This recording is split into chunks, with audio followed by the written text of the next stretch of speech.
Hello. Welcome everyone.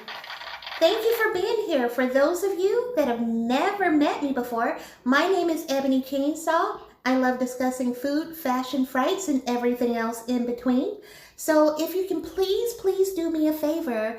Please like, share, and subscribe. I'd greatly appreciate it.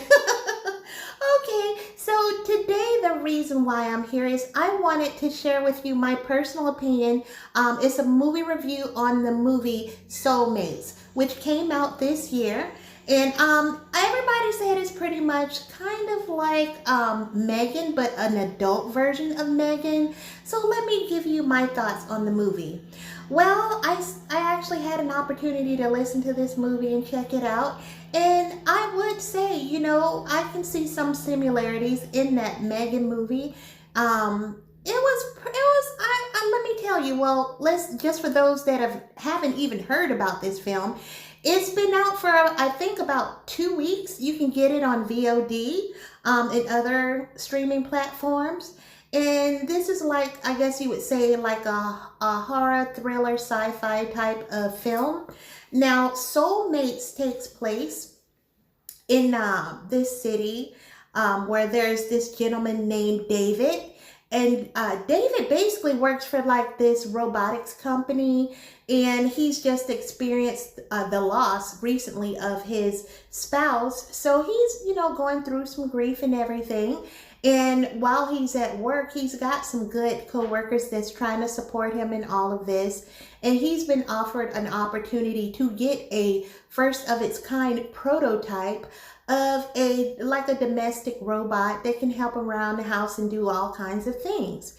So, at first he was a little skeptical, but then he thought about it and decided to go ahead and get this robot. The robot's name is Sarah. So he gets Sarah. They bring him over to David's home, and he likes Sarah. She's a pretty realistic robot, but there's something he feels that's missing, something like a little more personal skills, a little warmer, so he's thinking, okay, I work for this robotics company. What will be the problem in me doing a little tweak here and there on this robot? So he decides to go ahead and make some adjustments to the robot to give it a little more warmer touch, let's say. And in doing that, he starts to experience some seriously strange occurrences.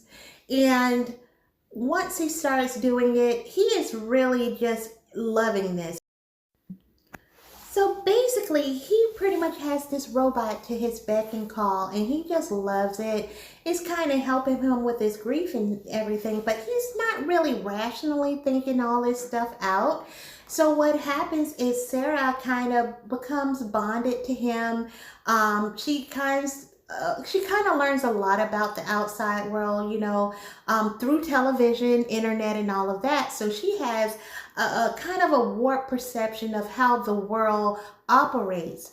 Well, at some point, Sarah sees that he has has developed a very close relationship with his coworker named Aubrey. And Sarah has now, I guess, developed these synthetic feelings for him, I guess. So she decides she does not like the relationship between David and Aubrey. And by any means necessary, she's going to try to come in between that so she can keep what she thinks is hers. And it really goes left when she realizes that David is not really as invested in her as she thought he was. So, at some point at the end of this movie, towards the end of this movie, she lets him know, look, I'm just not a body, I'm not just something you own. If you completely remove me from existence, I'm not really removed from existence because I'm in the ether.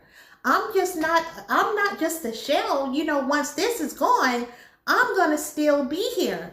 And that's what really scared me, guys, because then I started thinking, like, how many times have we had computers and stuff and electronics that we may have thought that we just tossed or, properly disposed of. But a lot of that stuff may still be in the ether. When you go on the internet and you do certain things, it's there forever. It doesn't go anywhere. So those feelings and those thoughts that she had, that Sarah had, she knew that they weren't going anywhere. And I don't think that David really could grasp that. But at the end of the film, it became abundantly clear. And I really enjoyed how they did that, how they brought it all together. So would I say I would recommend this film? Yes, I sure would.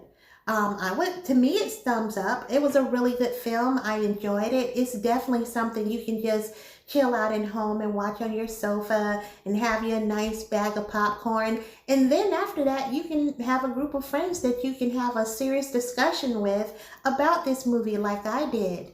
So I just wanted to basically, I was just sharing my personal thoughts on this film. It was very enjoyable. I say check it out. It does have its salacious moments. There is some gore, a lot of action, some moments of suspense. It is a very, very enjoyable watch. So yeah, if you get a chance, check out Soulmates. I really enjoyed it, and maybe you will too. Thank you so much for listening to my review on Soulmates 2026, and I hope you all have a wonderful day. And if you can, don't forget, like, share, and subscribe. This is Ebony Chainsaw, and I'm out. Peace out.